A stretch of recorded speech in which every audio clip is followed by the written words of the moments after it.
a dar 2 minutos que vamos a empezar hoy, es fisiopatología de la parte hematológica. Entonces vamos a ver la fisiopatología del paciente con anemia, sangrado y con trombosis.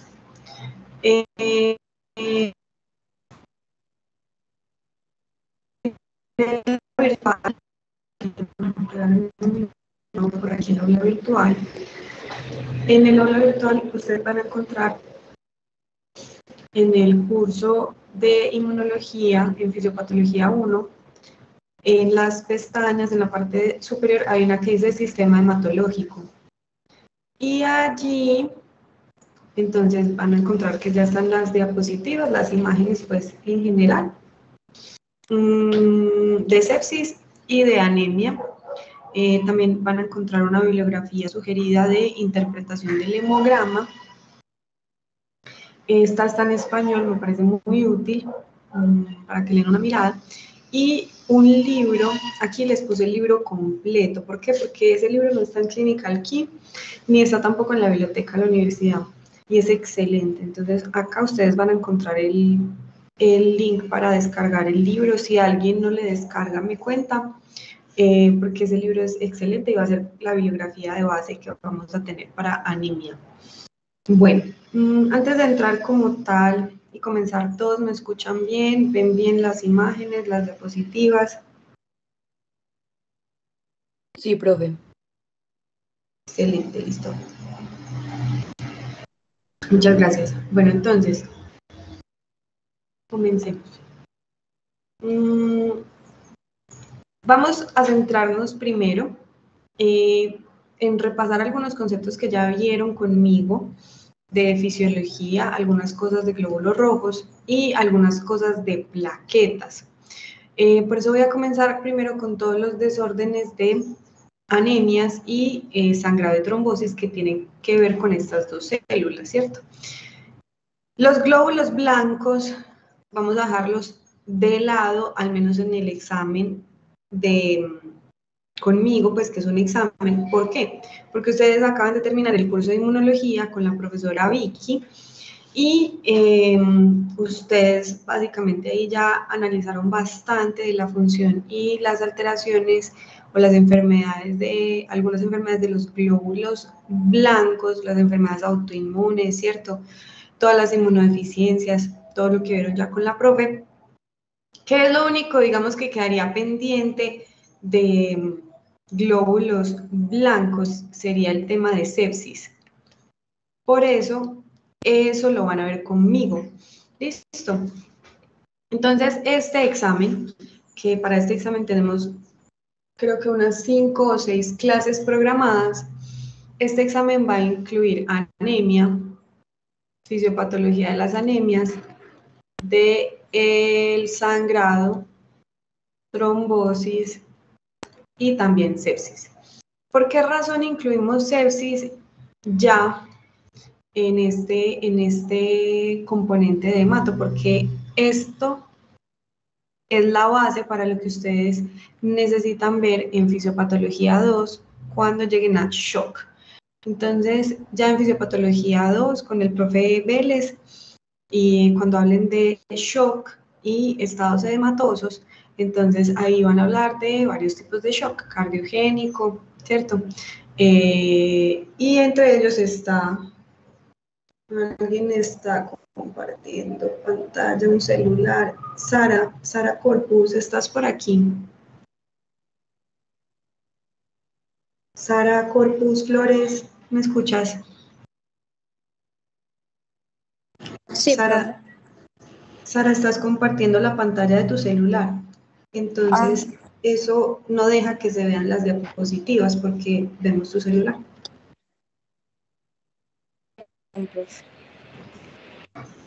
Ok, no hay problema. Voy a volver a compartir mi pantalla porque veo que se dejó de ver, ¿cierto? ¿Me confirman, porfa? ¿Ya no están viendo mis diapositivas? Sí, no, ya no la estamos viendo. Ok, perfecto.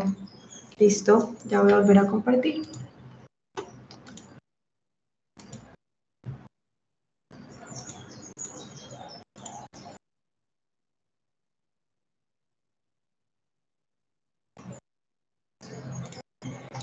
Muy bien, volvamos entonces.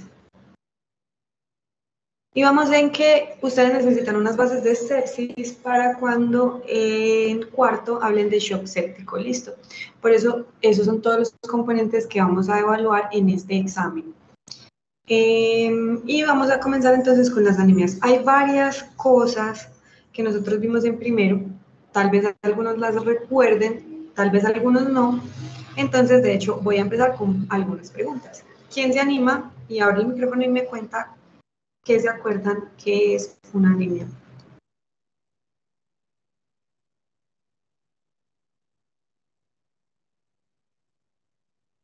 Pues Una disminución.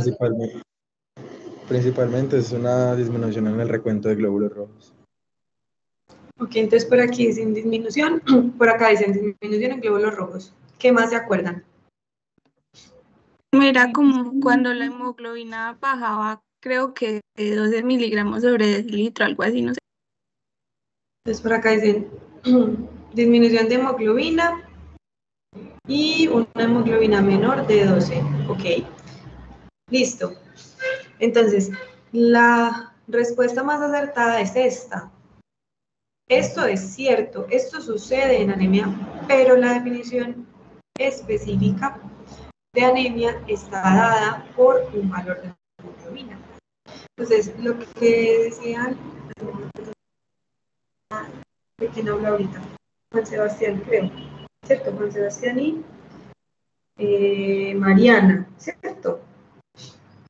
Sí, profe. Bueno, listo.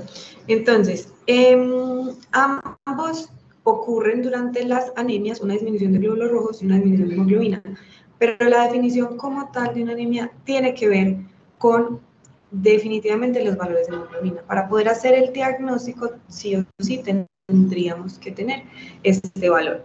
Entonces, vamos a arrancar con un caso clínico.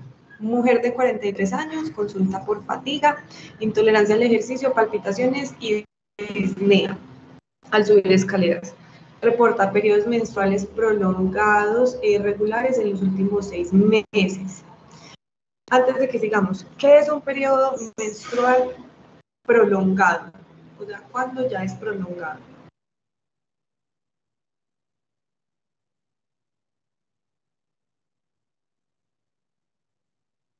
Más de 8 días. Correcto. ¿Y cuándo decimos que un periodo menstrual tiene una pérdida importante de sangre? ¿Cómo se le pregunta en la anamnesis a una paciente Creo que tenía una para clasificación saber por el número de por toallas también. eso? Número de toallas, ¿cuánto sería? No son más de 5. Sí, correcto. ¿Y por qué estamos empezando a analizar eso? Periodos menstruales prolongados de muchos días o de una pérdida de sangre importante, más de 5 toallas al día. Porque precisamente si estamos perdiendo sangre, se estará perdiendo hemoglobina y se estará perdiendo glóbulos rojos. Entonces, avancemos. Ahí ya tenemos un primer análisis de ese caso. Luego tenemos un examen físico con conjuntivas y mucosas pálidas. Se le hace un hemograma y el hemograma reporta hemoglobina de 8 gramos por decilitro. ¿Alguien se acuerda qué significa estas siglas? MCB.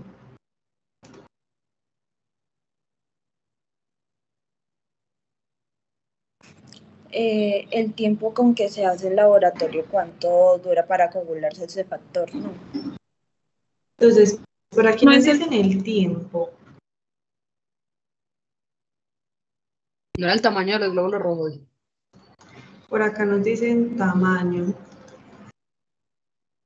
¿Alguien más?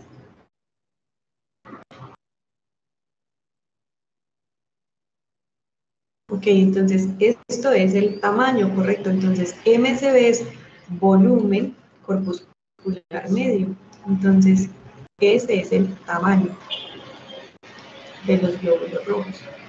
Bueno, ¿y cuál es el tamaño normal? ¿Quién se acuerda?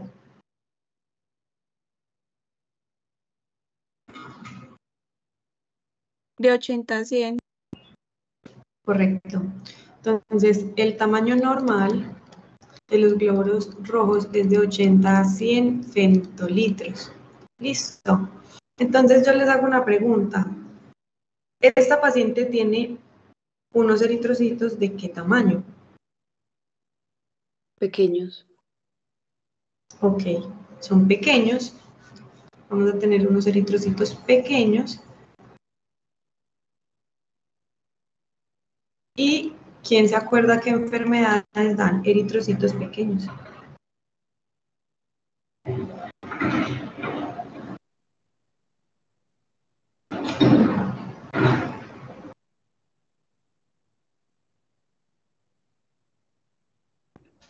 Podría ser una anemia ferropénica. Y muy bien, ¿y cuál es la causa de la anemia ferropénica? Un déficit de hierro. Pues puede ser. Correcto. Correcto, entonces tenemos eritrocitos pequeños. Una de las causas puede ser una anemia ferropénica,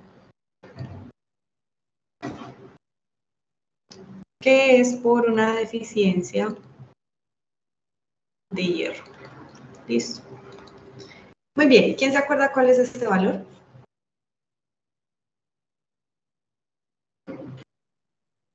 Esa es la hemoglobina que tiene el eritrocito, ¿no? Sí, ¿y qué significa?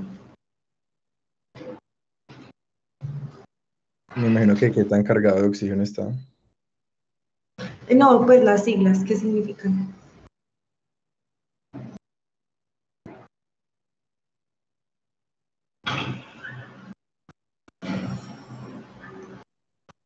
Pues MSH es la pregunta.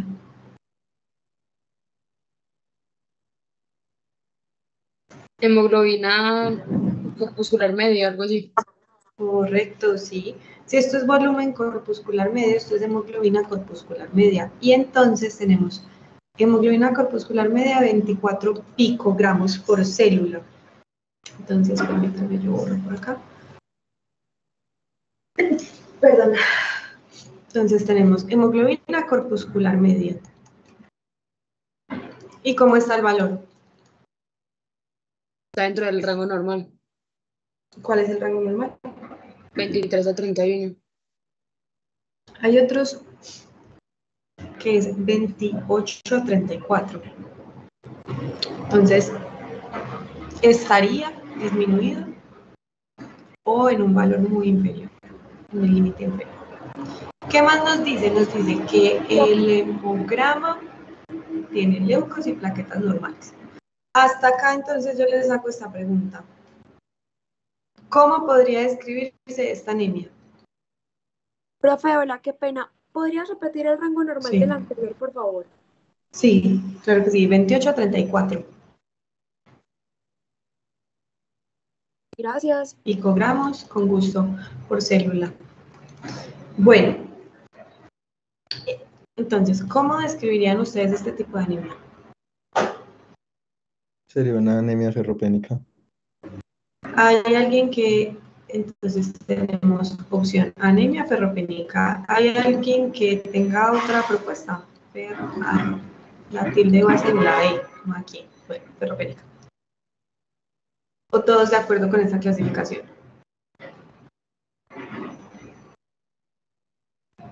Okay, De pronto ¿todos de también acuerdo? poner ¿Cuál es la? Sí, dale, dale. como pues de la hemoglobina, no sé. ¿Cómo? ¿Qué se te ocurre?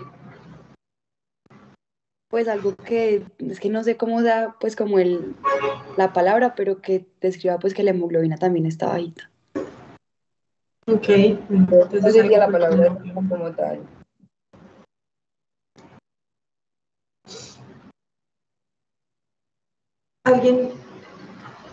Alguien hizo una pregunta, pero no escuché. Que si al decir anemia ya no estamos viéndonos a que la hemoglobina está bajita. Sí, eso es correcto. Entonces sería hemoglobina ¿qué? Pero bueno, no pasa nada, dejémoslo como opción. Porque finalmente en este comienzo de la clase estoy más haciendo como preguntas de más o menos qué recuerdan, entonces no pasa nada, más adelante podemos volver a este caso clínico y analizarlo. Bueno, ¿cuál es la causa más probable de este diagnóstico? Entonces, ¿ustedes cuál dirían que es la causa más probable de una anemia ferropénica en esta paciente? Por pérdida de sangre. Baja. Sí. ¿Por qué? Por pérdida de sangre. Por el sangrado menstrual abundante. Por sus ciclos Pero menstruales. ¿cómo el sangrado menstrual explica una deficiencia de hierro? Porque estamos diciendo que es ferropénica, ¿cierto? Profe, puede ser porque no hay buena producción de glóbulos rojos también. No. Entonces, otra opción es baja producción de glóbulos rojos. ¿Dónde se producen los glóbulos rojos? Médula ósea. Ok, entonces tendríamos que pensar o analizar qué pasa con esa producción de glóbulos rojos en médula. Listo. Bueno, entonces cuéntenme. Si decimos Y que la hay causa bajo más probable, almacenamiento, ¿no? La deficiencia de hierro no podría ser ahí también una opción. sí, pero ¿por qué? Se acabaron las Porque reservas. como ella está sangrando tanto, entonces el cuerpo pues no tiene como la capacidad de volver a tener los mismos niveles de hierro que tenía antes.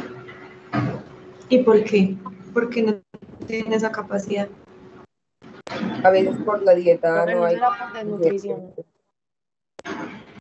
Entonces, aquí estamos en deficiencia de hierro pensando en sangrado.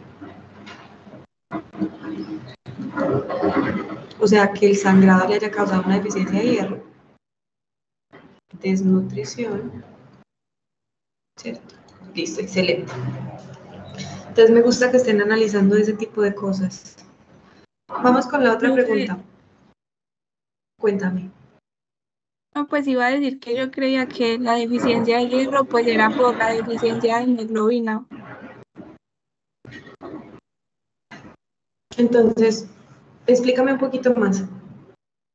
Pues porque como la hemoglobina en su estructura tiene hierro, entonces pues si la hemoglobina está baja, el hierro también se explicaría que esté bajo.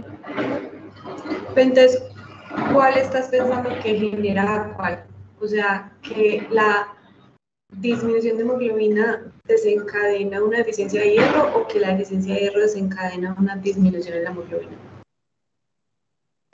Yo pensaría que la primera, que la hemoglobina causa deficiencia de hierro. Entonces, estás aquí haciendo una propuesta que la disminución en la hemoglobina produce una deficiencia de hierro. Entonces, eso también lo vamos a responder más adelante. Bueno, ahí tenemos varias propuestas que han hecho todos y continuamos entonces con la tercera pregunta. ¿Qué exámenes le mandarían ustedes a esta paciente? Solamente tenemos de información la anamnesis, ¿cierto? Un resumencito del examen físico y de exámenes se le hizo un hemograma básicamente, nada más. ¿Qué otros exámenes le mandarían? ¿O se les ocurre? ¿Por qué ferritina? ¿Por qué? ¿Por qué ferritina? Eso podría explicar por qué hay deficiencia de hierro, sea que no se está transportando o si hay algún otro factor alterado.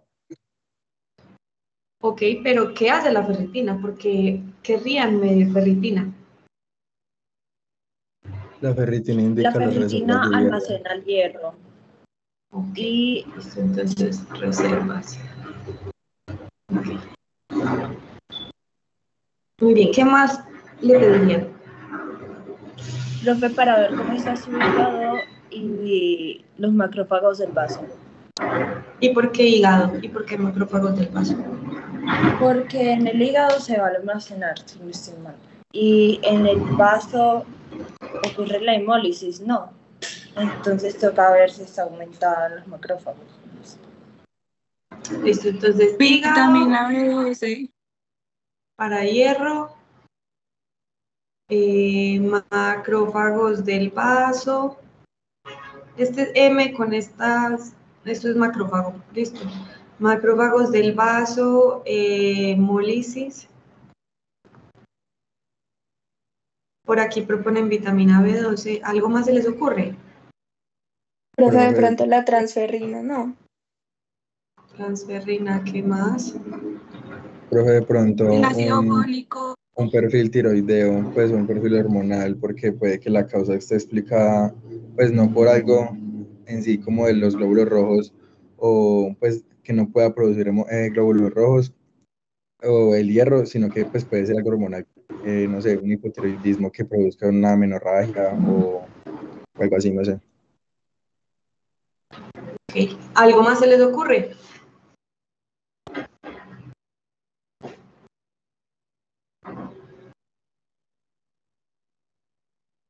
Bueno, entonces, alguien que le tome fotico, porfa, esto, para yo borrarlo y continuar, para que luego, esperen, ¿será que yo puedo?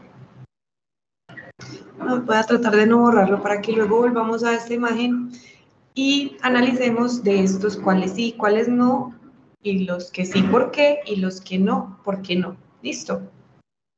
Bueno, entonces, esa es una primera introducción de caso. Vamos a repasar algunos conceptos y a medida que vamos avanzando vamos a resolver estas preguntas.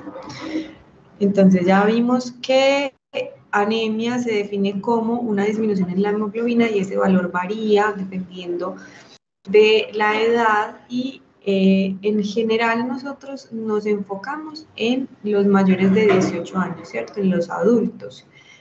Según si es hombre o mujer, puede ser 16 o 13, pero honestamente el valor que recordamos siempre es 12. Hombre o mujer, no importa, una hemoglobina menor de 12 ya es anormal. Listo.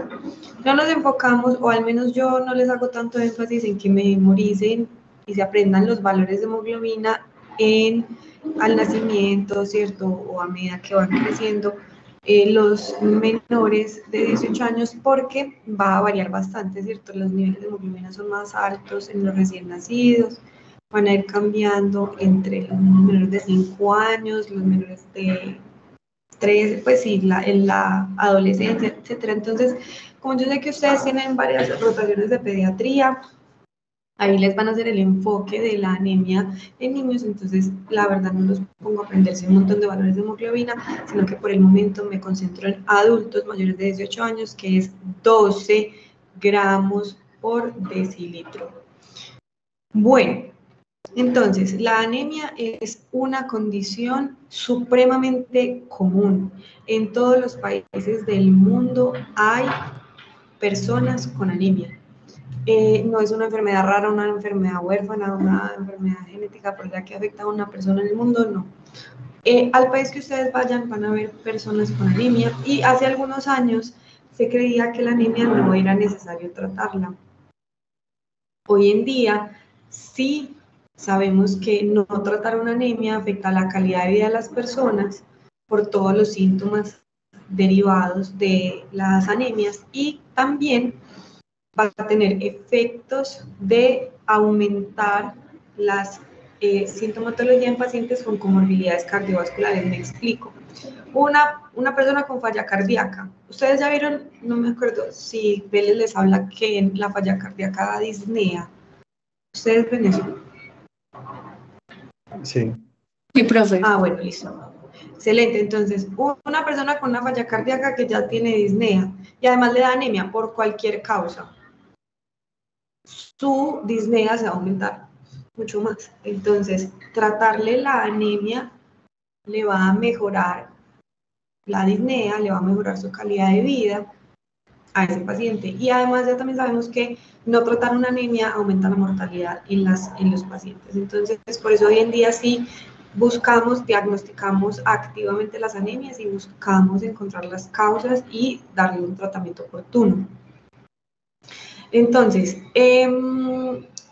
si bien la definición de anemia solita es este valor de 12, hay un valor que sí me gustaría que recuerden y es un valor en el cual a esa persona, cuando encontremos un paciente con ese valor, esa persona debe ir por urgencias si no está ya en urgencias y debe tener una transfusión de sangre. Entonces, una hemoglobina menor de 6, listo, gramos por decilitro pone en alto riesgo de la vida y esa persona necesita una transfusión urgente. Si es una persona joven, resulta que las personas jóvenes que no tengan otras comorbilidades cardiovasculares pueden llegar a tener valores de hemoglobina muy bajitos y sobre todo si es una condición crónica pues que ha desarrollado esa anemia a lo largo de varios meses o incluso años. El cuerpo puede llegar a tener y a compensar, el sistema cardiovascular puede llegar a compensar de tal manera que ustedes pueden llegar a encontrar un paciente con una hemoglobina de 6 hablándoles tranquilamente en el consultorio, sobre todo si es joven y no tiene ninguna otra comorbilidad. Y en ese caso, independiente de la sintomatología que tenga ese paciente con este valor de hemoglobina, debe recibir una transfusión. Listo. Tenemos otros pacientes que a nivel cardiovascular pueden tener otras comorbilidades y no tener tanta capacidad para compensar y pueden estar muy sintomáticos, con intolerancia al ejercicio, con hipoxia, con hipotensión, y el valor de hemoglobina tal vez no sea tan bajito, pero el paciente está muy, muy maluco. En ese caso también haríamos una transfusión. Entonces, ¿cuándo sería necesario hacer una transfusión? En cualquier valor de hemoglobina, pero con inestabilidad hemodinámica, o sea, con signos vitales, presión arterial y frecuencia cardíaca, ¿cierto? Y la persona muy sintomática, entonces con signos de inestabilidad hemodinámica, ahí hacemos una transfusión y obviamente sabiendo que tiene una anemia. No es cualquier valor de hemoglobina por encima de 12, no, cualquier valor de hemoglobina menos de 12 y el paciente con inestabilidad hemodinámica, ahí tendríamos que transfundir. O incluso si el paciente no tiene síntomas o son muy mínimos, pero tiene un valor de 6 o menos de 6, ahí sí hay que transfundir sí o sí, sin importar que el sistema cardiovascular de esa persona esté compensando muy bien.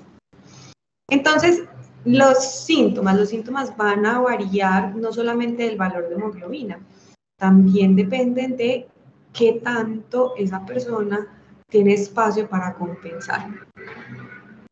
Entonces, antes de que avancemos en todas las causas de anemias, vamos a recordar unos conceptos que vimos en primero, tal vez algunos de ellos ya los estén viendo ustedes con el profe ahorita en pulmonar. Y mi primera pregunta es, ¿se acuerdan? O sea, si la anemia es una disminución de la hemoglobina, entonces ¿se acuerdan qué significaría eso? ¿Qué hace la hemoglobina y entonces qué estaría disminuyendo?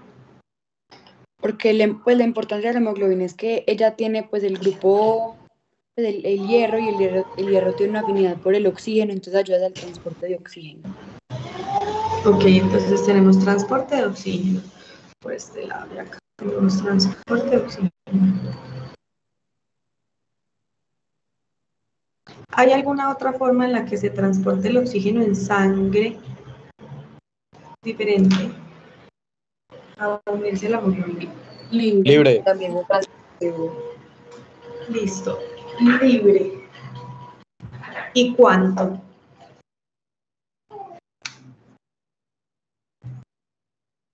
¿Cuál es mayor? 1%.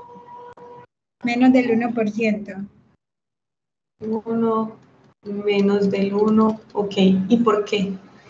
¿Por qué se transporta tan poquito oxígeno libre? Porque tiene baja solubilidad. Ok, ¿y por qué tiene baja solubilidad? Pero porque también es el oxígeno libre el que hace presión, ¿no? Pues como que hace la presión para que y tiene que ver también con la saturación, porque digamos que el oxígeno libre hace una presión de 60, ¿cierto? Y si él está menos de 60, eso es como el critical point que dice el profe Vélez, entonces se disminuye y disminuiría la saturación pues en el paciente, ya bajaría menos de 90.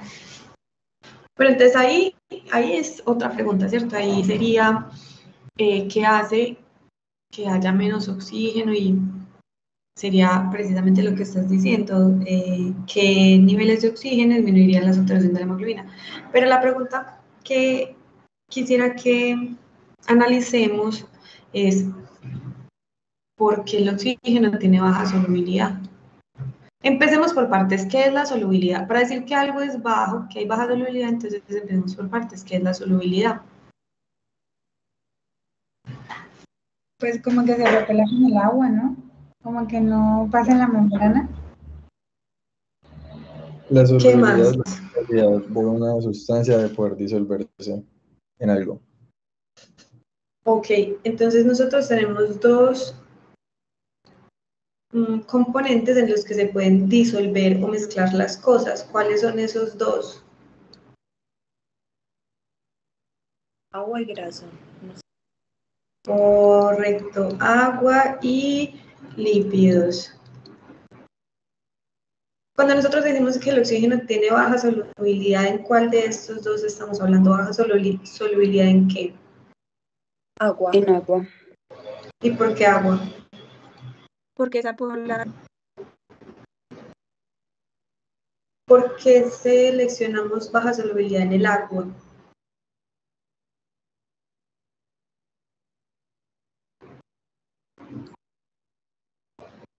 Ok, alguien ahorita dijo algo que está correcto.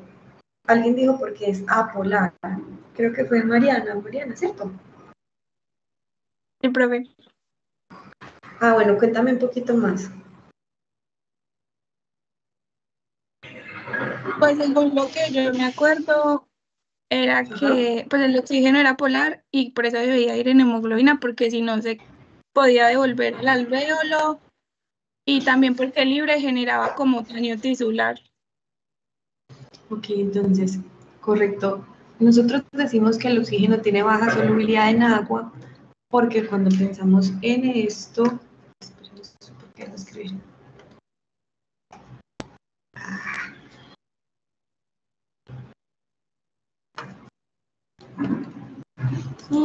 Ustedes siguen viendo mi pantalla.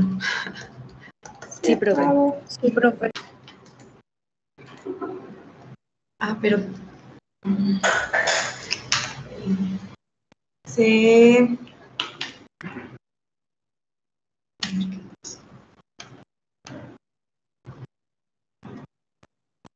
bloqueó el computador y no hace nada. Entonces, control alt suprimir.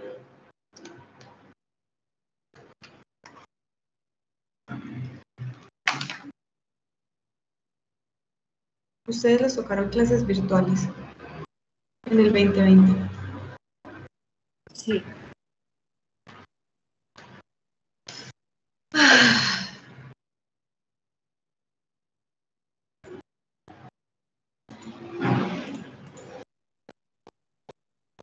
A mí también no me gustaban mucho. ¿A ustedes les gustaban? No. No, horrible. Sí.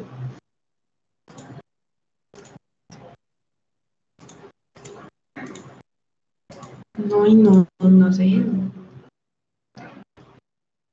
No sé que no se ha querido destrabar esta cuestión. Esta tarea virtual.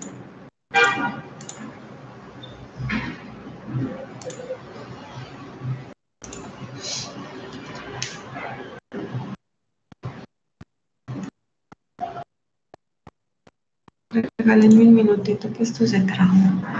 Ay, Dios mío.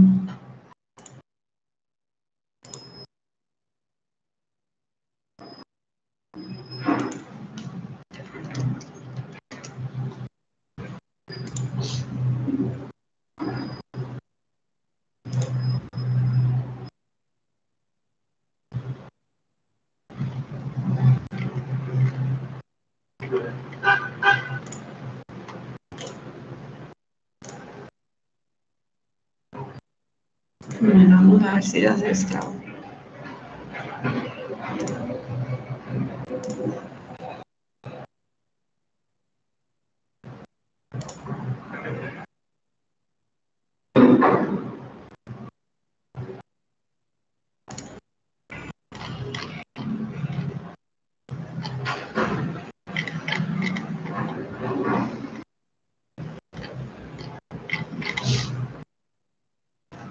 Aquí, bueno. Vamos acá, listo, excelente. Entonces, para recapitular en dónde íbamos. Ok.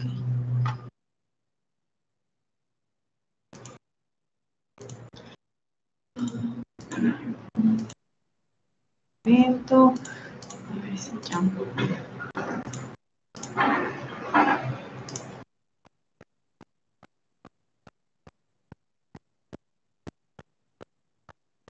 Aquí estoy ya.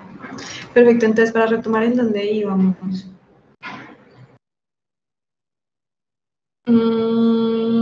El oxígeno tiene baja solubilidad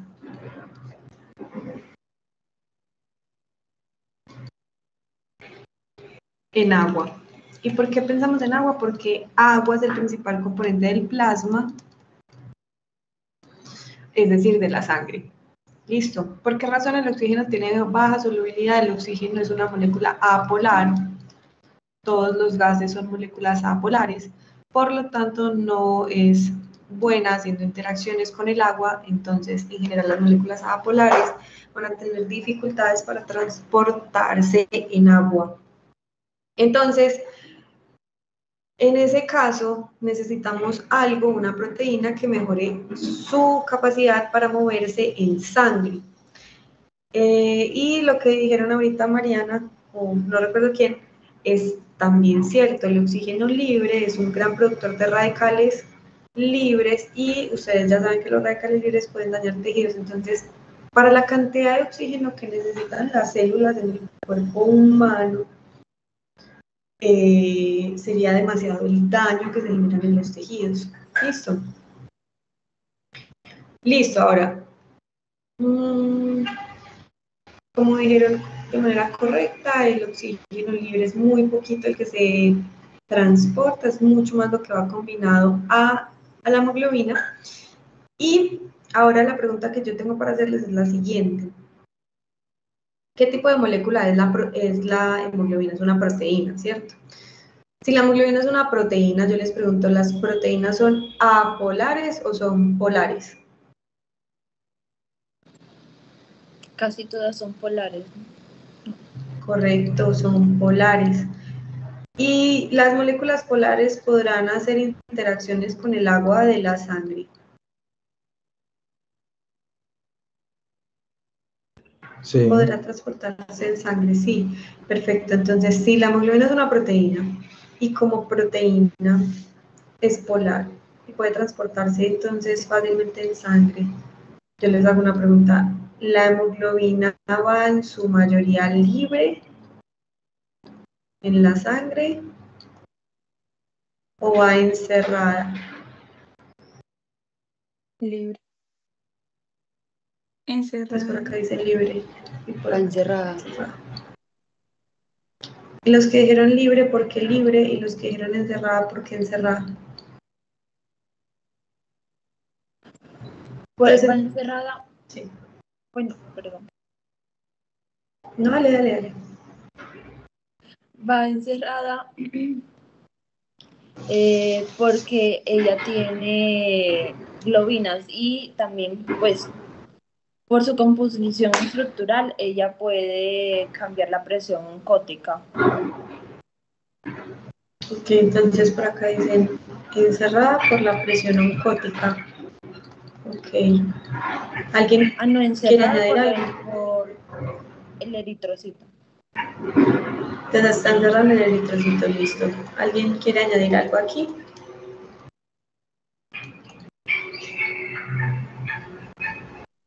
Porque si va libre se elimina muy rápido. Ok, ¿y por qué se elimina muy rápido? Porque si la hemoglobina va libre, sería pues podría sufrir daños por los, pues, no sé, por las proteasas o agentes, pues no sé, endonucleadas y agentes que hayan en la sangre, entonces podrían destruir la hemoglobina. Profe, porque contiene Perfecto. hierro. Ese hierro, entre más pasa el tiempo, más va a ir produciendo radicales libres en la sangre. Eso, muy bien. Entonces, aquí es importante que recordemos que la gran mayoría de la hemoglobina se transporta encerrada dentro de los eritrocitos. Las hemoglobinas libres, cualquier hemoglobina que se salga del eritrocito, es degradada en minutos, porque, como dijo ahorita Sharik de manera correcta, esa hemoglobina libre, al tener hierro en su estructura, el hierro es un gran productor de radicales libres. Entonces, esos radicales libres también me dañarían los tejidos, y por esa razón el cuerpo humano, cualquier hemoglobina que vea por ahí por fuera en el eritrocito, la va a degradar en minutos por el hierro. Y también, como dijeron de manera correcta, la hemoglobina es una proteína, ¿cierto? ¿Alguno de ustedes se acuerda más o menos cuántas hemoglobinas puede tener un solo eritrocito? Entonces, ¿cuántas hemoglobinas puede tener un solo glóbulo rojo?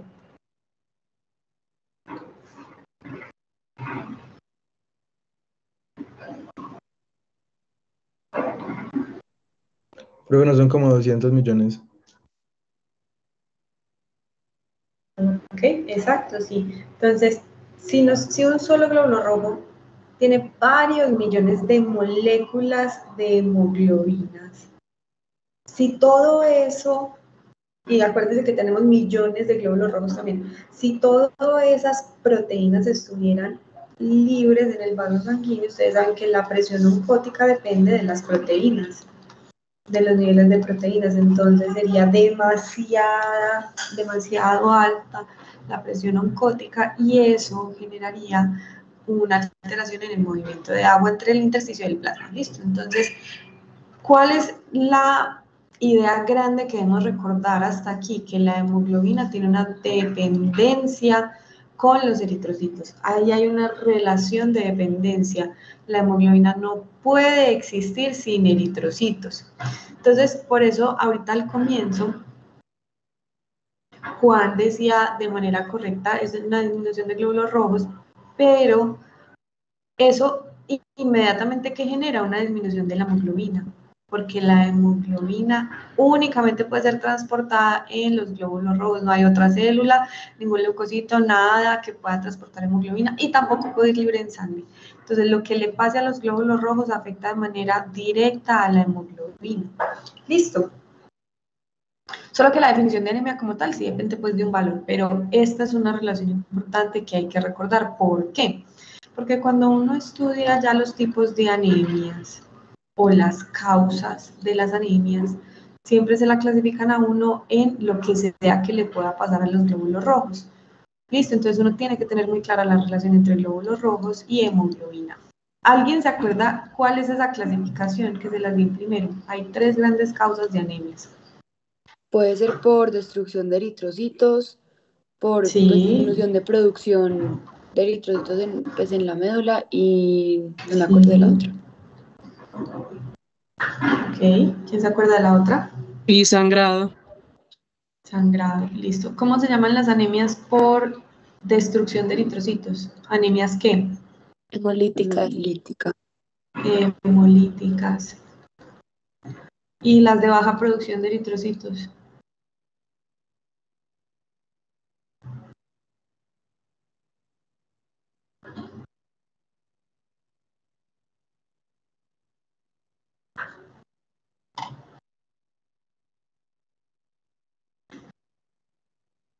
Hipoproliferativas.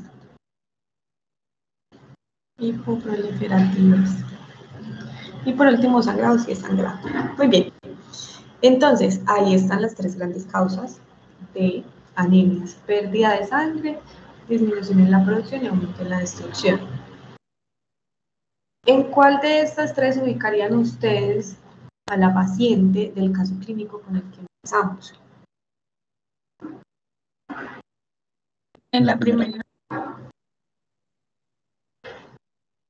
Entonces, aquí hay alguien que la ubique en alguna otra.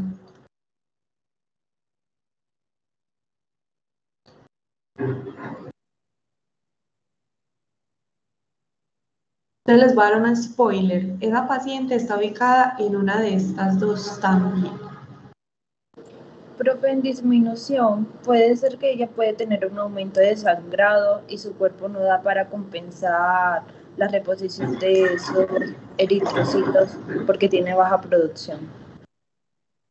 Puede ser disminución y va por ahí, pero falta algo que vamos a explicar más adelante. El por qué. Pues falta completar ahí ese por qué, pero lo vamos a decir más adelante. Pero sí. Muy bien, entonces arranquemos. Vamos ahora a hablar de las características grandes de la fisiopatología de cada una de estas tres anemias y vamos a empezar por la pérdida de sangre. Entonces, cuando nosotros tenemos un paciente que tiene una pérdida de sangre, es muy fácil. Pues la sangre tiene glóbulos rojos. Y si yo pierdo sangre, pierdo glóbulos rojos. Y si yo pierdo glóbulos rojos, pierdo hemoglobina. ¿Cierto? Muy fácil. Ese sangrado puede ser un sangrado agudo o puede ser un sangrado crónico. Un paciente que se acaba de accidentar en una moto y está con un trauma de abdomen, se le estalló el vaso y está sangrando, es horrible. ¿Será que le puede dar una anemia en cuestión de horas o minutos?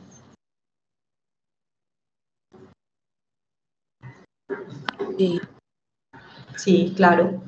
Y una persona con una úlcera en el estómago que sangre poquito, pero todos los días, le podrá dar una anemia también, ¿cierto?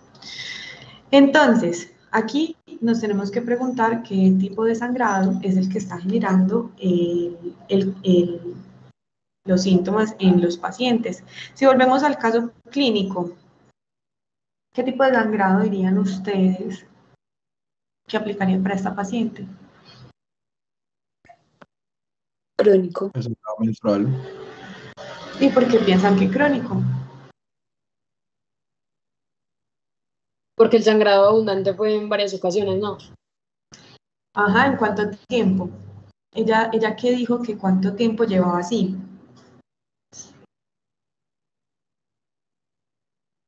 6 meses. 6 meses. 6 meses, correcto, 6 meses, ¿cierto? Entonces, ahí en esa paciente nos enfocamos o pensamos en una causa que sea cronificada en el tiempo. Cuando sospechamos una anemia por pérdida de sangre, tenemos que hacer una anamnesis enfocada en dónde sospechamos que estará el sangrado. Si nos llega un paciente que en la anamnesis no reporta signos de sangrado, pero que tiene todos los síntomas de una anemia. ¿Cuáles son los síntomas de una anemia? Es muy fácil.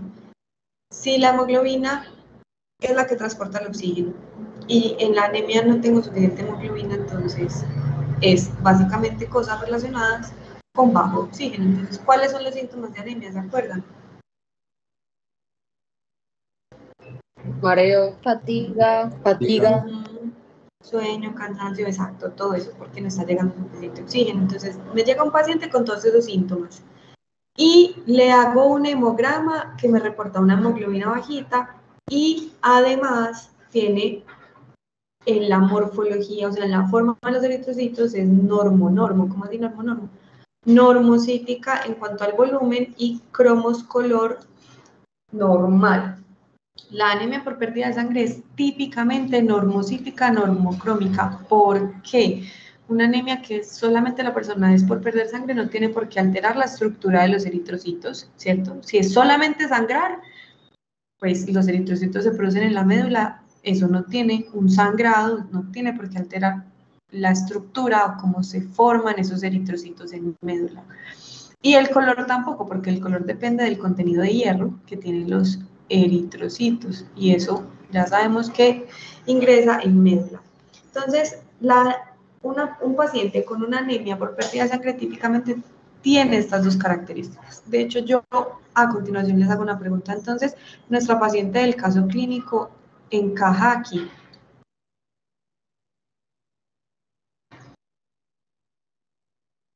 No, O sea, que será solamente por pérdida de sangre. no.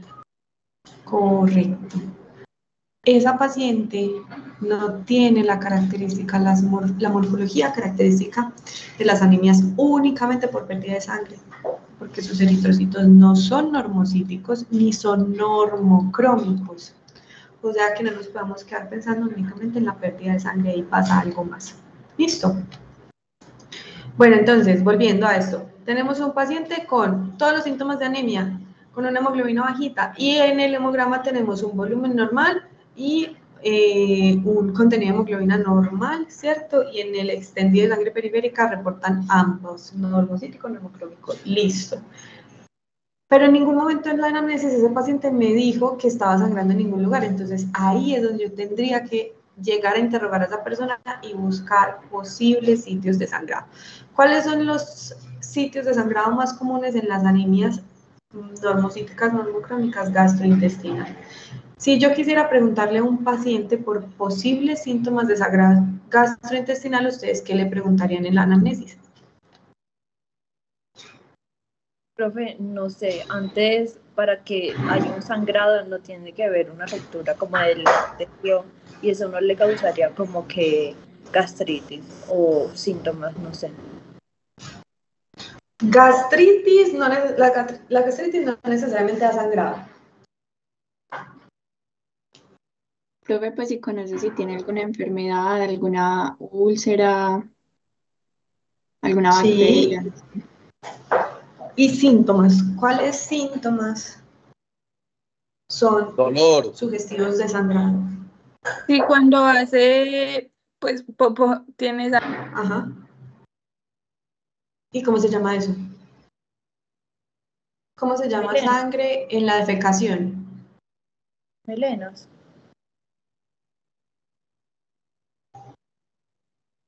Melenas solamente. Rectorragia. Eso. ¿Y cuál es la diferencia entre la rectorragia y las melenas? Las melenas ya es sangre descompuesta. Es como ¿Y de sangre qué viva, color? muy Ajá. oscura y negra. Ajá. Y la rectorragia roja viva, ¿cierto? Un color rojo vivo. ¿Y cuál es cuál? Las melenas entonces son sangrado de qué parte y la rectorragia sangrado de qué parte. Las melenas son del tracto superior y la rectorragia del inferior. Eso. Entonces, tengo un paciente con una anemia normocítica normocrómica, le puedo preguntar cómo está el popó, está muy oscuro, ha tenido sangre al defecar, y ahí empieza uno a mirar y a pensar, bueno, si me contesta sí a melenas, empiezo a pensar que el sangrado puede ser superior, y en ese caso, ¿qué examen le mandaría si estuviera para un paciente con melenas? La endoscopia. Una endoscopia, nos vamos a tracto superior. Y si es una rectorragia, pues después del examen físico, eso, si no se ve nada al examen físico, hemorroides, nada evidente, una fisura anal, algo, entonces colonoscopia probablemente. Muy bien, otros sistemas que pueden tener sangrado urológico, y ahí tendríamos hematuria,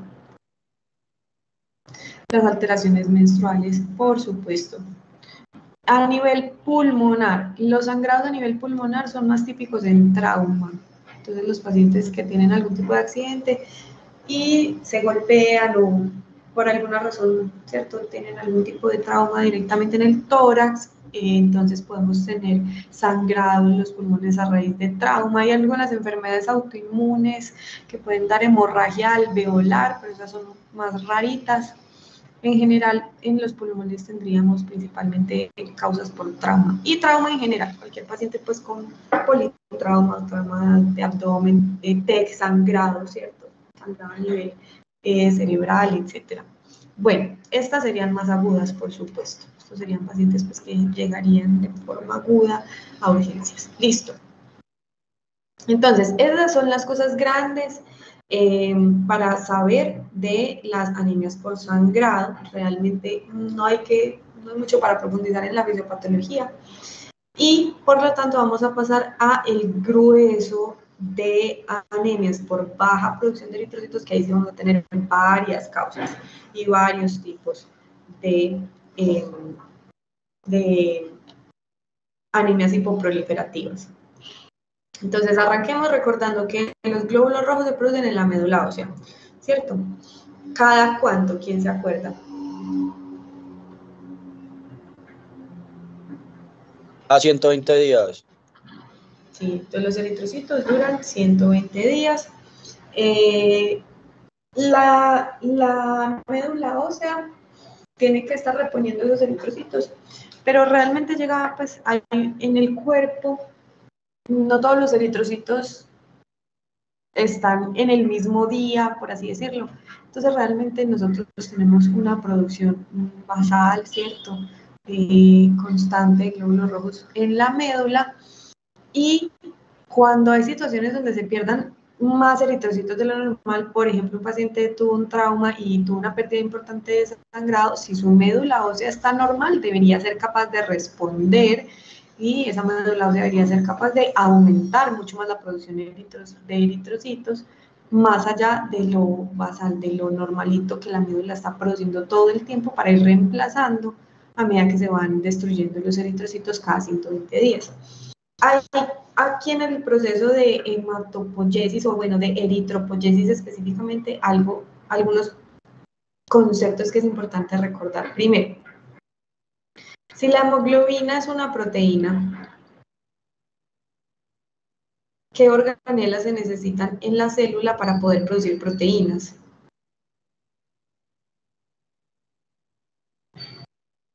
Eritroblastos.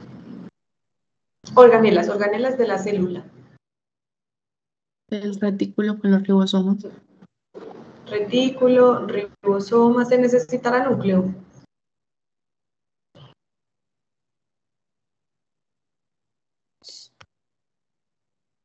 ¿Para qué? ¿Para qué se necesitará el núcleo? ¿Cuál es la función del núcleo para producir proteínas?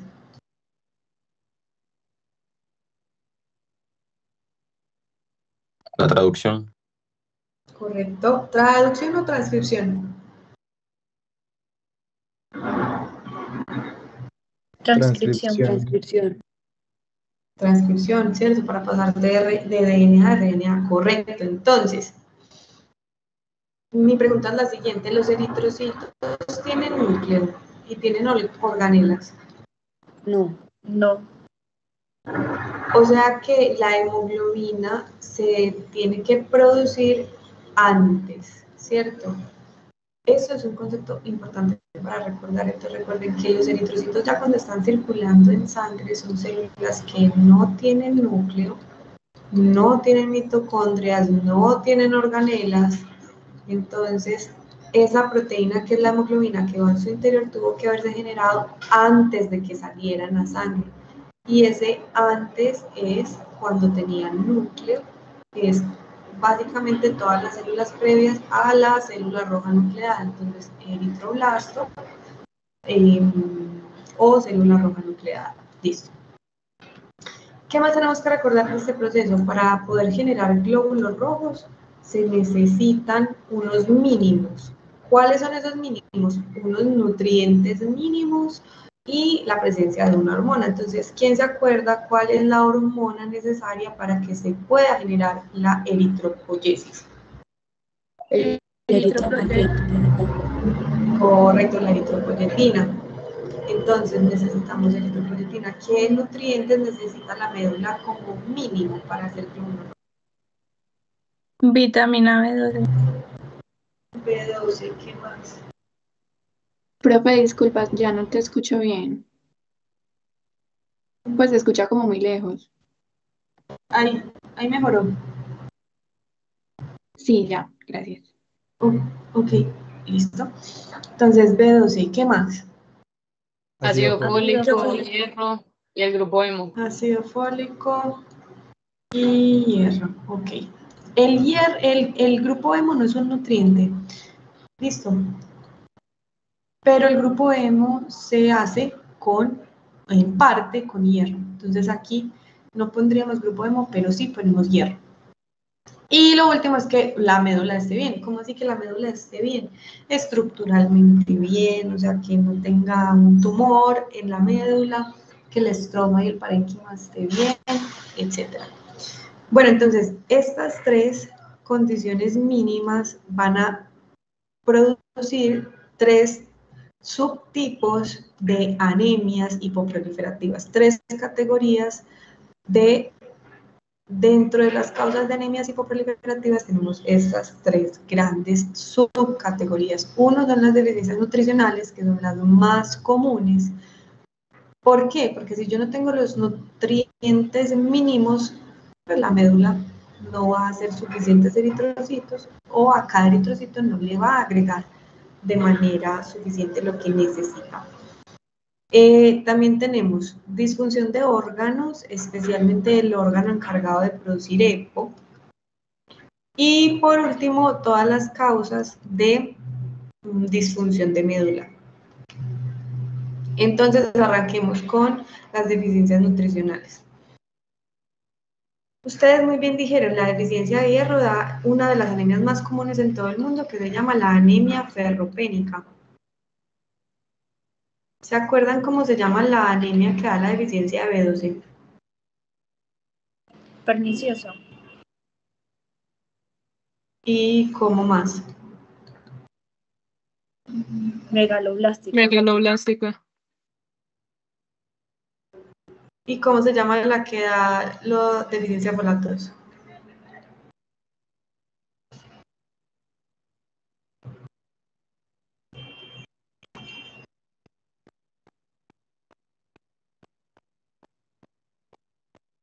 Microcítico. Profe, también es en megaloblástica, ¿no? También es megaloblástica, exacto. La anemia por deficiencia de folatos también es megaloblástica. Muy bien. ¿Cómo son los eritrocitos en anemia ferropénica? Sí. ¿Cómo son los eritrocitos? Tienen una atrofia. Perdón, hay una atrofia en las células parietales. En la anemia ferropénica no hay atrofia de células parietales. Son microcíticos hipocrómicos. Eso, microcíticos hipocrómicos, o sea, pequeños y pálidos. ¿Cómo son los eritrocitos en la anemia megaloblástica?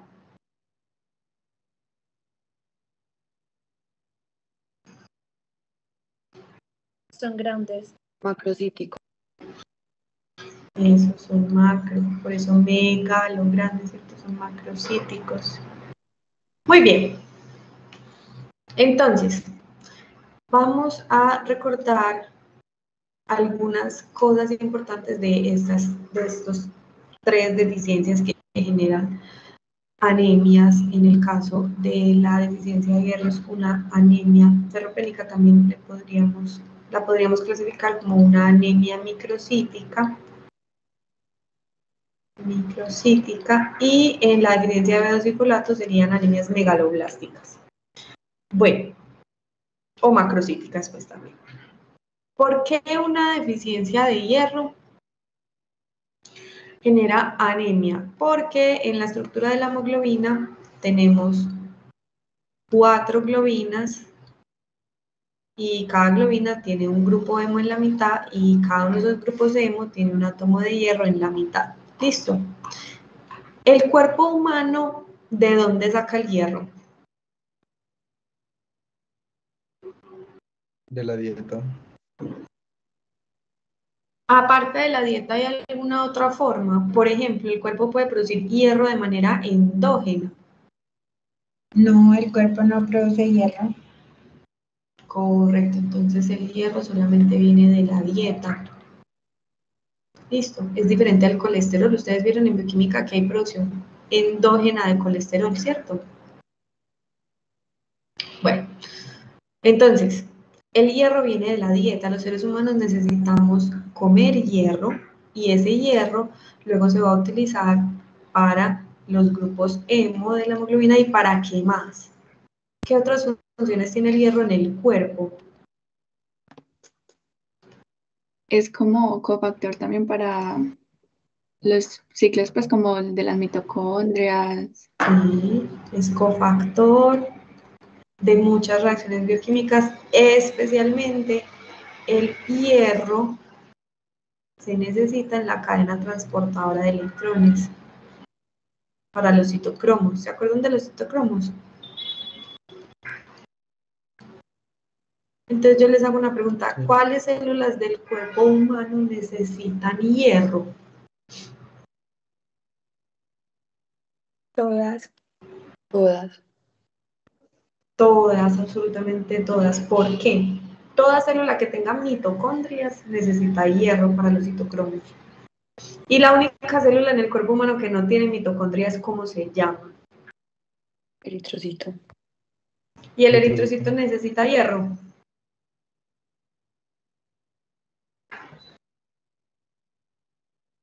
Pues yo creo que sí, lo tiene de la hemoglobina. Exacto, exacto. Entonces, todas, absolutamente todas las células necesitan mínimo para las mitocondrias hierro. Y la única célula que no tiene mitocondrias también necesita hierro para la hemoglobina. Entonces, el cuerpo humano es altamente dependiente de hierro y al necesitar tanto hierro, el cuerpo humano tiene una característica y es que recicla mucho el hierro. Entonces, el cuerpo no tiene de manera fisiológica fuentes de eliminación de hierro. Me explico.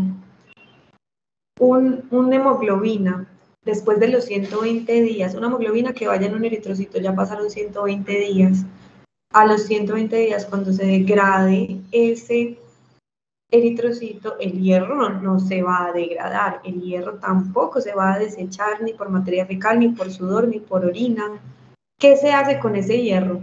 Vuelve y se recicla, vuelve y se usa, ¿cierto? Muy bien. Entonces, ese hierro es un elemento que el cuerpo va a cuidar mucho y al cuidarlo mucho, eso también significa que cualquier pérdida no planeada de hierro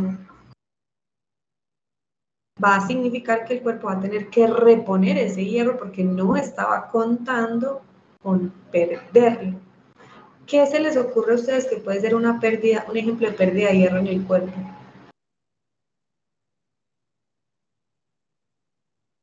Una hemorragia. Correcto. Entonces, si tenemos una persona con un sangrado crónico, Que no se absorba. o que no se absorba, sí, o una persona que no consuma lo suficiente. ¿Por qué que no consuma lo suficiente en la dieta? Porque si bien el cuerpo en general pierde muy poco hierro, sí hay unas pequeñas cantidades que se pierden al día que se van en la materia fecal. Es muy poquito, pero igual todos los días sí se pierde un poquito de hierro en materia fecal. Entonces hay que reponerlo. Y si además de lo poquito que se pierde normalmente, es una persona con alguna causa de sangrado, entonces esa persona va a estar perdiendo hierro de manera crónica. Así su consumo de hierro no varíe en la dieta, si tiene una causa de sangrado, el cuerpo no está contando con perder ese hierro y puede a largo plazo desarrollar una deficiencia de hierro, así no tenga desnutrición, así consuma en la dieta las suficientes variedad de fuentes, ¿cierto? O las fuentes alimenticias que tienen hierro. Una persona con sangrado crónico puede desarrollar una deficiencia de hierro. ¿Listo? Bueno, entonces, las anemias ferropénicas son las causas más comunes de anemia en todo el mundo. Si nosotros ya buscamos a todas las personas con anemia en el mundo, el 50% de esas personas, la causa de su anemia es por deficiencia de hierro, es supremamente común Y las dos grandes causas de anemias ferropénicas son la desnutrición y el sangrado crónico. Entonces, cuando vemos un paciente con las características de una anemia ferropénica, eritrocitos de menor tamaño, o sea, unos eritrocitos microcíticos hipocrómicos, estas son dos cosas que debemos buscar e interrogar en esos pacientes. ¿Por qué? Porque si yo pongo al paciente a aumentar la dieta y el consumo de hierro, pero al mismo tiempo está sangrando, le resuelvo el problema si no le encuentro el sangrado y le resuelvo el sangrado, ¿cierto? No se lo resuelvo, es como dicen, no sé si ustedes han escuchado ese dicho, borrar con el codo lo que se hizo con la mano, no estamos haciendo nada, ¿cierto? Entonces, como habría que interrogarle a los pacientes, yo les pregunto cuáles son las fuentes que deberíamos preguntarle a los pacientes si están consumiendo y recomendarles, en caso de que no, de hierro en la dieta. Que nos cuente qué come el día. La proteína, Sí. ¿cómo es suficiente proteína? Carne. Si Carne, hace proteína. veganismo, si es vegano o es vegetariano. ¿Y por qué? ¿Por qué vegano o vegetariano? Porque no el tiene hierro consumo. se absorbe de una manera muy distinta a como el que viene de la carne animal. Eso. ¿Cuáles son los alimentos vegetales que tienen hierro? La espinaca. Sí, y todos los granos, ¿cierto? Frijoles, lentejas, garbanzos. Bueno, entonces un paciente le puede decir a uno, ay, no, yo como súper bien, yo como frijoles, garbanzos, lentejas, y eso tiene mucho hierro. Ese hierro que viene de los vegetales, como muy bien dijeron ahorita, recuerden que es muy difícil de absorber, necesita pHs muy bajitos, que rara vez se alcanzan en el duodeno, y entonces, en ese caso, tendríamos que preguntarle al paciente por fuentes de hierro que vengan de las carnes o al menos del huevo, ¿cierto? El huevo tiene hierro y es un producto de origen animal, entonces el hierro del huevo es fácilmente, se absorbe fácilmente en el duodeno. Listo. Y si definitivamente la persona no consume alimentos de origen animal, entonces aquí tendríamos que considerar un suplemento pues, directamente, ya sea sulfato ferroso, ¿cierto? Pastillas tomado para poder suplementarle a la persona el hierro que le hace falta. Listo, entonces volvamos a nuestra paciente. Nuestra paciente dijimos que tenía una anemia ferropénica.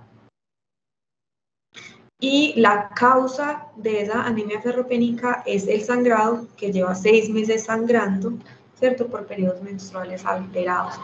Entonces, en esa paciente yo tengo combinadas dos causas de anemia. Esa paciente probablemente al principio, los primeros meses, cuando empezó a tener los sangrados, si le hubiéramos hecho un hemograma muy al principio, probablemente le hubiera dado una hemoglobina bajita y en el extendido de sangre periférica eritrocitos normocíticos, normocrómicos, ¿cierto? Pero ya cogimos a esta paciente 6 meses después, cuando ese sangrado terminó generando una segunda causa de anemia, que es una anemia ferropénica.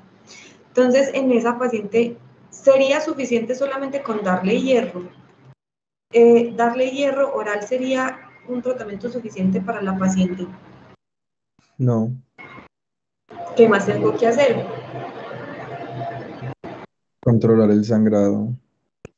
Correcto. Y si es una alteración menstrual lo que está alterando o generando el sangrado, ¿cómo le controla el sangrado? Pues de pronto distintos anticonceptivos que ayuden a que no sangre tanto o no sé, algo hormonal que tenga la paciente. Entonces ahí yo tendría que averiguar por qué, ¿cierto? Es una causa anatómica, es un mioma, es una endometriosis, es una alteración hormonal, porque cualquiera de estas tiene tratamientos diferentes, ¿cierto? Entonces ahí probablemente tenga que mandarle una ecografía transvaginal a la paciente y probablemente tenga que remitirla al ginecólogo, ¿cierto? Eso sería un buen manejo de esa paciente. Tengo que tratarla en dos frentes. Si ella tiene dos causas de anemia sangrado y deficiencia de hierro, yo tengo que buscar las dos causas, analizarlas y darle tratamiento a las dos. Entonces, por el lado del sangrado, tengo que preguntarme por qué y mandarle los exámenes necesarios que necesite y luego remitirla pues, al ginecólogo si es necesario. Y por el lado de hierro, pues tengo que suplementarme hierro, por supuesto. Bueno, resulta que las personas que ya tienen deficiencia de hierro van a tener una menor producción de eritrocitos. Listo, porque acá lo dijimos. Si la médula no tiene suficiente hierro, a la médula le va a tocar priorizar. ¿Cómo así priorizar? Entonces, a cada eritrocito le empieza a agregar menos hierro por eritrocito. Y luego, además, empieza a producir menos eritrocitos, porque acuérdense que en el cuerpo las únicas células que usan hierro no son solamente los glóbulos rojos, ¿cierto? Hay que dejar hierro para las mitocondrias de todas las otras células. Entonces, cuando hay una deficiencia de hierro, la médula empieza también a producir menos eritrocitos, y a cada eritrocito le agrega menos hierro. Y como ya dijimos que los eritrocitos en su interior casi que lo único que tienen es hemoglobina, no tienen organelas. Si yo a cada eritrocito le agrego menos hemoglobina por célula, entonces ¿qué pasa con el tamaño de esa célula? Disminuye, que es lo único que hay ahí, hemoglobina, y le estoy echando menos hemoglobina, pues entonces por eso son pequeños, microcíticos, y lo que le da el color es el hierro de la hemoglobina, entonces por eso son pálidos. Listo, esa es la explicación de la morfología. Bueno, preguntas hasta acá.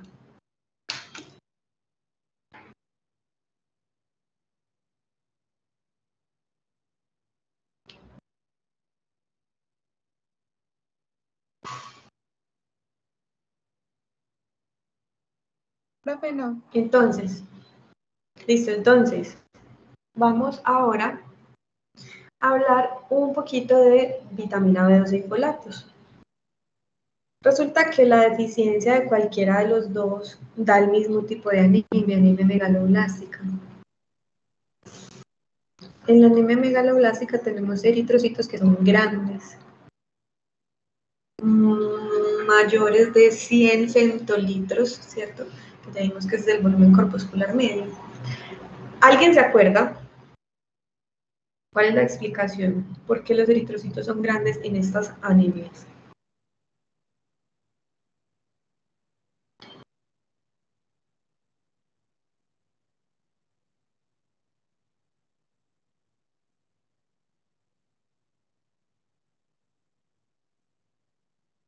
Porque conserva el núcleo. Entonces por aquí dicen porque conserva el núcleo. ¿Quién más?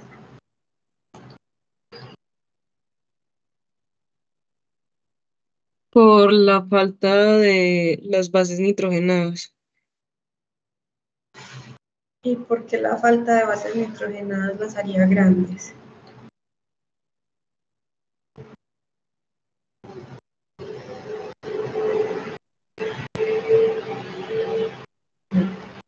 Para ahorita hablamos un poco más de eso. ¿Alguien más se acuerda por qué son grandes? Profe, creo que es porque o sea, el eritrocito, el núcleo se queda esperando que lleguen las bases. Y como nunca llegan, pues el núcleo queda grande y le toca salir así. Ok. Bueno, esa va más por ahí. Sí. Profe, porque Dale. aquí, porque en la imagen que nos están mostrando hay disminución en la metil B12 y no hay metionina y tampoco se habrá, abajo tampoco habrá síntesis de purina y pirimidinas. Bueno, listo. Entonces, ¿por qué razón son grandes? Tiene que ver con algunas de las cosas que han mencionado, con otras no. y lo vamos a ir recordando ahorita a medida que vayamos avanzando. Entonces, ¿para qué se necesita la vitamina B12 y los folatos en el cuerpo? Entonces, resulta que una vez los folatos llegan a las células, llegan en su forma funcional y incluso si no llegan ya en su forma funcional, la célula los puede convertir, que la forma funcional es como metil tetrahidrofolato. Metil porque tienen un grupo metilo. ¿Cuál es el grupo metilo? CH3. CH, ¿cierto? Sí, CH3, ahí está. Tetra de 4, hidro, porque tiene 4 hidrógenos, folato. ¿Listo? Y aparte tenemos a la vitamina B12. Entonces, el primer paso que vamos a tener es que el metil tetrahidrofolato le va a pasar el metilo a la vitamina B12 para convertirla en metil B12. Si esto no sucede, si no hay vitamina B12 que reciba este metilo, entonces el metil tetrahidrofolato tampoco tiene a quién entregarle ese metilo. ¿Listo? Entonces, este primer paso que ustedes ven acá es un paso limitante. ¿Cómo así limitante? Si este primer paso no ocurre, de ahí para abajo no ocurre nada de esto. ¿Listo?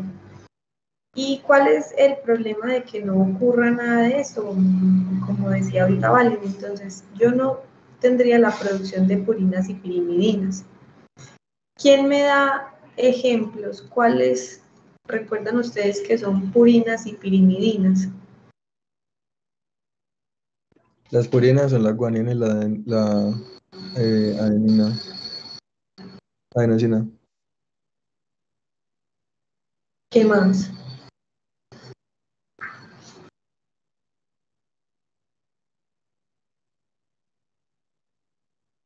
¿Qué otros ejemplos recuerdan de purinas y pirimidinas?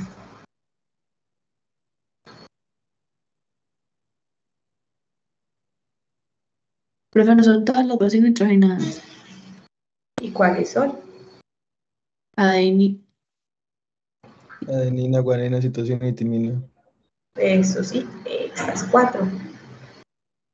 Listo, entonces si yo no tengo suficientes bases nitrogenadas, eso va a generar un problema a la hora en que una célula quiera duplicar su DNA, ¿cierto? ¿Y por qué razón una célula duplicaría su DNA? Para crear células nuevas. Eso antes de la mitosis, muy bien. Y si una célula no tiene suficientes bases nitrogenadas, ¿qué le pasará a la mitosis de esas células? No se hace adecuadamente. No se hace, correcto. Entonces aquí, primero, ¿por qué razón la deficiencia de B12 y folatos da anemia? Por lo siguiente. Entonces, esto fue algo que yo les expliqué cuando estaban en primero, pero que lo vamos a recordar. Recuerden que en la eritropoyesis partimos de una célula madre pluripotencial que se divide, hace mitosis, hace proliferación celular, ¿cierto?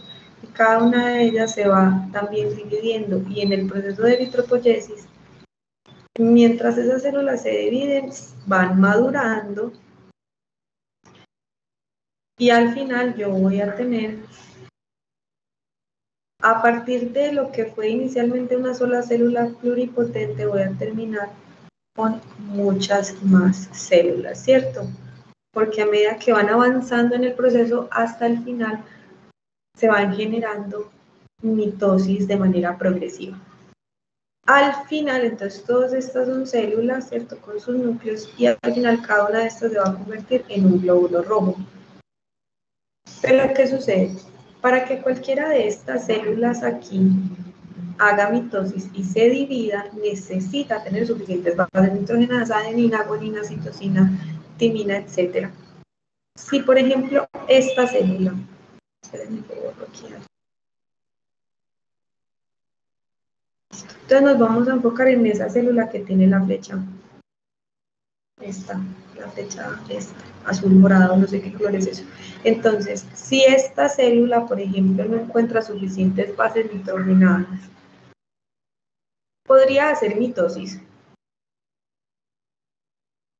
No. Y si no hace mitosis, entonces en vez de producir dos, produce solo una. Y si yo subo un nivel acá y más arriba esta célula no puede hacer mitosis, entonces al final, ¿cuántos eritrocitos voy a generar? ¿Más o menos eritrocitos? Menos. Menos. Y a medida que suba de nivel, menos eritrocitos voy a tener, ¿cierto? ¿De qué depende que se suba de nivel? De la deficiencia. En una deficiencia de B12 o folatos, cualquiera de los dos, da lo mismo, porque yo necesito los dos. Entonces puede estar solo deficiente B12 y me da esto, solo deficiente de folatos y me da esto también.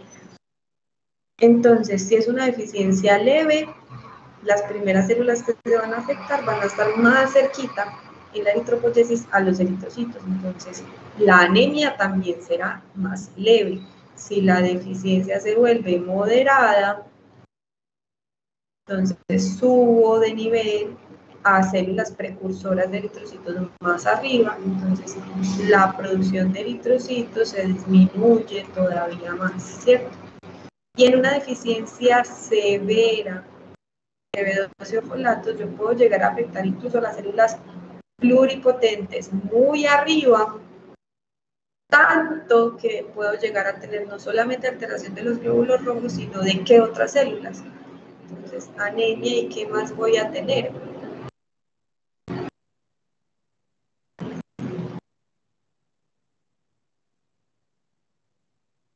¿Qué otras células se podrían afectar que se produzcan en médula ósea y que no puedan ser mitosis? Los granulocitos. Y los granulocitos dentro de qué tipo de células son. Sistema linf, sistema inmune. Leucopenia. ¿Y qué otras células se producen en médula? Pues los megacariocitos, entonces podría dar trombocitopenia. Eso, plaquetas, muy bien. Entonces, en una deficiencia de B12 o folatos severa, tendríamos trombocitopenia, que serían bajas plaquetas, leucopenia, que serían bajos leucocitos, y anemia, que serían glóbulos rojos disminuidos.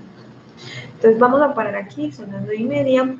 Ahorita, a las 10, nos vemos en este mismo link y continuamos ya con la explicación de